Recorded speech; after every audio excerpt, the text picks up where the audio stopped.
안녕하십니까? 저는 한국 개신교 노아박 전도자입니다. 오늘의 메시지 제목은 식사기도는 예수님께 드리는 신앙 고백이 아니라 가톨릭을 모방한 기독교인의 외식이며 칭찬이 아니라 우상 숭배이다 입니다. 000회 독립교단 사이트에 식사기도에 대한 질문을 보게 되었습니다. 한국 교회 전체에 해당되는 이야기이기 때문에 이 시간 살펴보려고 합니다. 질문자가 궁금해하는 사항입니다. 시작하겠습니다. 이런 질문을 드려서 죄송합니다만 제가 어떻게 반응하는 것이 주님 뜻인지 궁금해서 이렇게 질문드리게 되었습니다. 저는 000의 교인이고 젊은 청년입니다. 회사에서 식사하는 시간이 있었던 일입니다. 직장 선배가 밥 먹을 때 기도하지 말라고 노골적으로 말했습니다. 그 순간 속상한 마음이 들면서 골방에서 기도하라는 말씀이 생각나기도 했고 다니엘의 하루 3번 기도도 생각이 났는데 제가 앞으로 어떻게 행동해야 할지 잘 모르겠습니다. 그 선배와 다투더라도 식사기도는 계속해야 할지 아니면 아무도 모르게 기도해야 하는지에 대한 취사 선택입니다.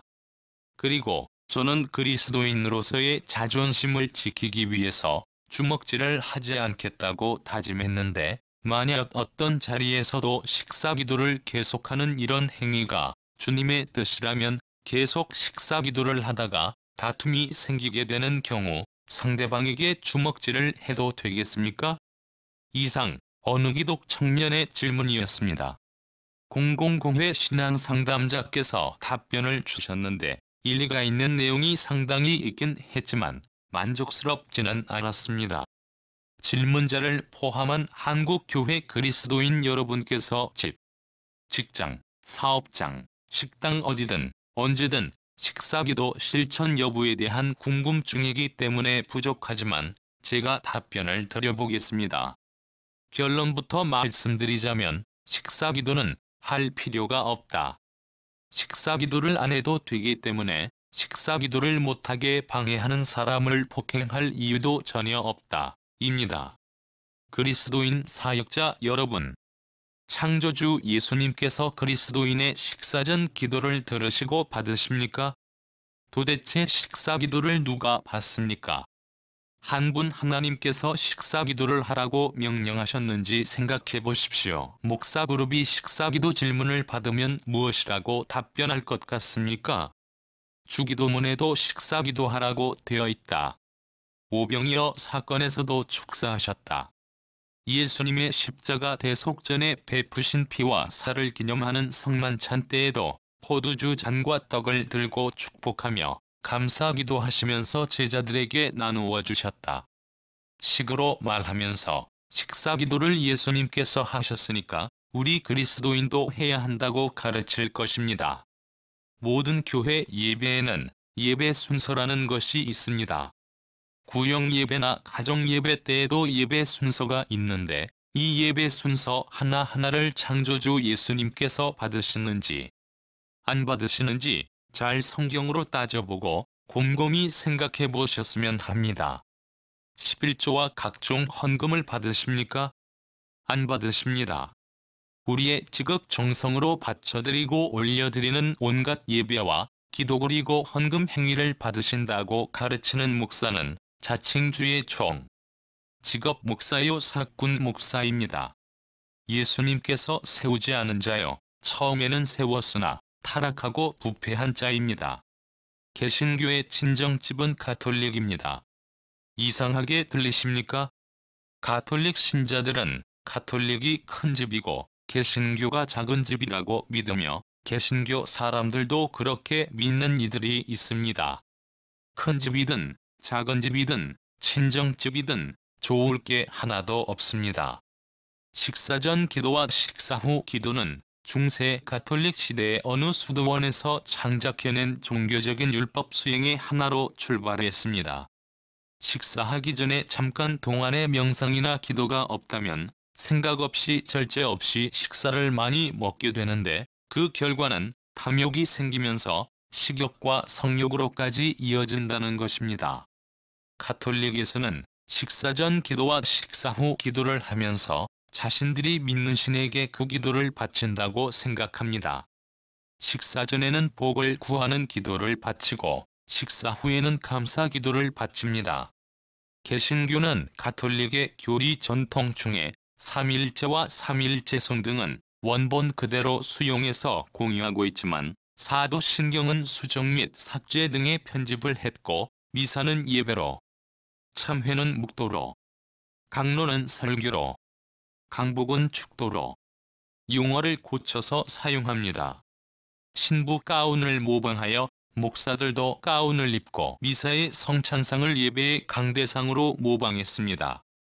요한계시록 17장 1절에서 7절까지 읽겠습니다. 또 일곱 대접을 가진 일곱 천사 중 하나가 와서 내게 말하여 가로되 이리 오라. 많은 물 위에 앉은 큰 음녀의 받을 심판을 네게 보이리라.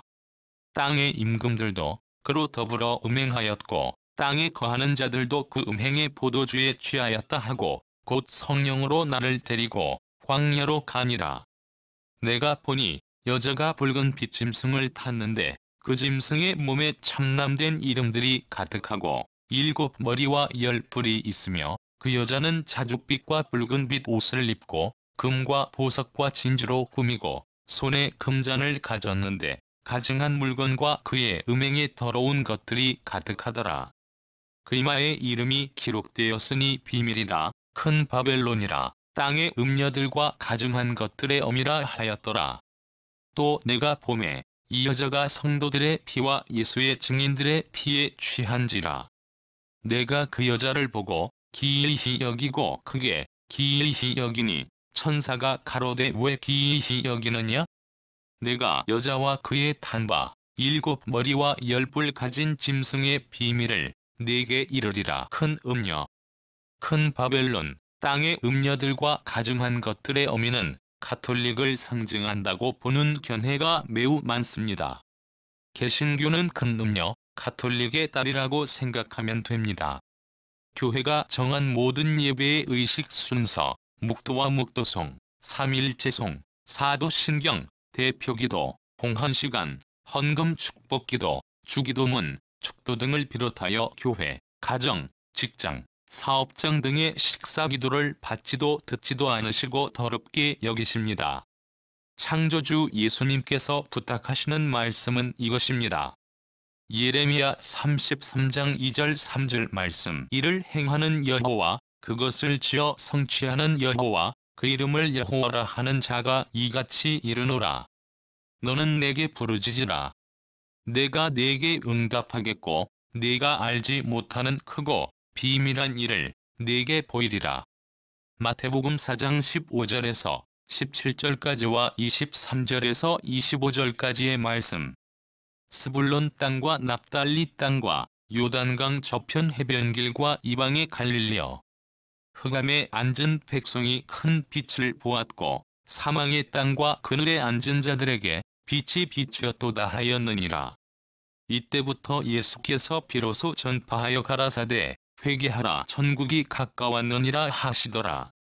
예수께서 온 갈릴리에 두루 다니사 저희 회당에서 가르치시며 천국 복음을 전파하시며 백성 중에 모든 병과 모든 약한 것을 고치시니 그의 소문이 온 수리아에 퍼진지라. 사람들이 모든 앓는 자, 곧 각색 병과 고통에 걸린 자, 귀신 들린 자, 간질하는 자, 중풍병자들을 데려오니 저희를 고치시더라.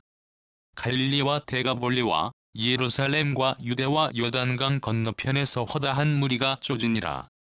창조주 여호와께서 성령으로 처녀의 몸을 빌려 육신으로 잉태하여 오신 분이 예수님이신 것과 성령이 영이요 말씀이신 것과 우리 각자 마음속으로 성령께서 진리의 복음을 가지고 들어오기를 원하셔서 마음문을 두드리시면서 내니 열어달라 하시는 그리스도 예수님의 음성에 관심을 갖고 말씀을 사모하며 회개의 심령으로 주께 나아가려는 엎드리는 자세를 보고 싶으신 것입니다.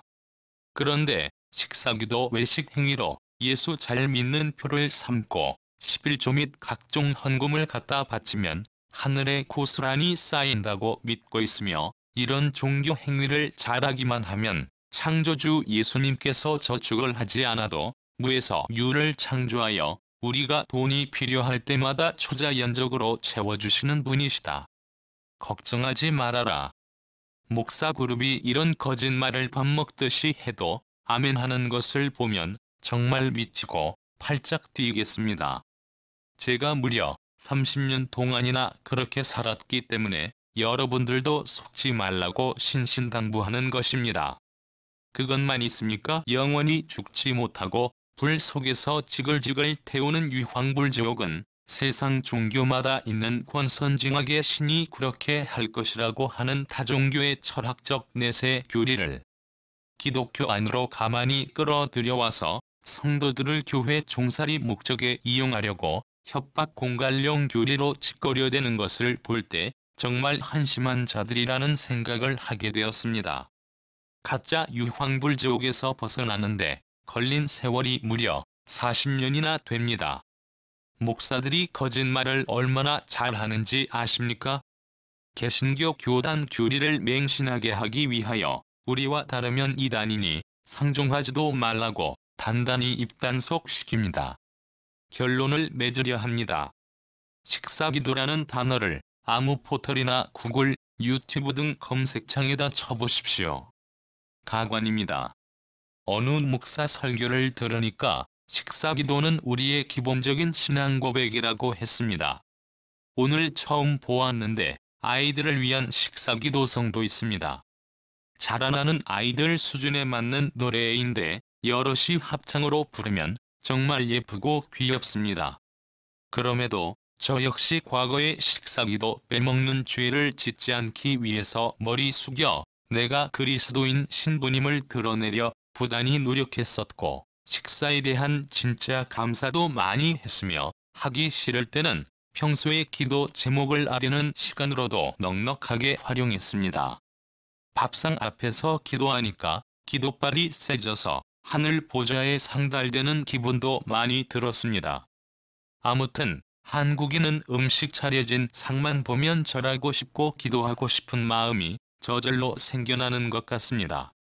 그런데 현재 저는 맹신도 식사기도 종살이를 청산하고 일반인과 똑같이 식사하면서 식사 시간을 즐기고 있다고 말씀드리고 싶습니다. 얼마나 자유로운지 모릅니다. 그리스도인 여러분, 식사 전 기도는 성경에 없는 가톨릭의 전통 교리입니다.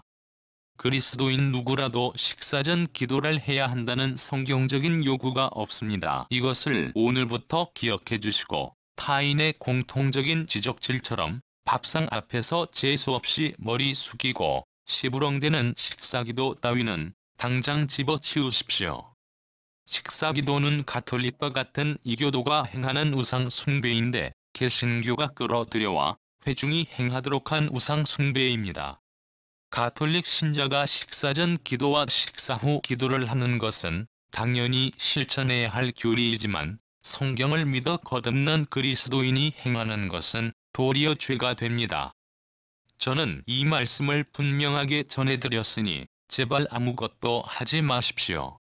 목사 그룹이 창작해낸 율법을 복종하게 하는 개신교의 도를 세상 종교인들처럼 잘 닦아서 천국 입성할 꿈일랑 꾸지도 마십시오. 청각장애우 여러분께는 한글 텍스트가 많은 도움이 되실 것입니다. 이상으로 비영리, 비인기 그리스도인 유튜버 노아박 전도자 메시지를 마치겠습니다. 다음 시간에 또 뵙겠습니다. 끝까지 청취해 주셔서 감사합니다.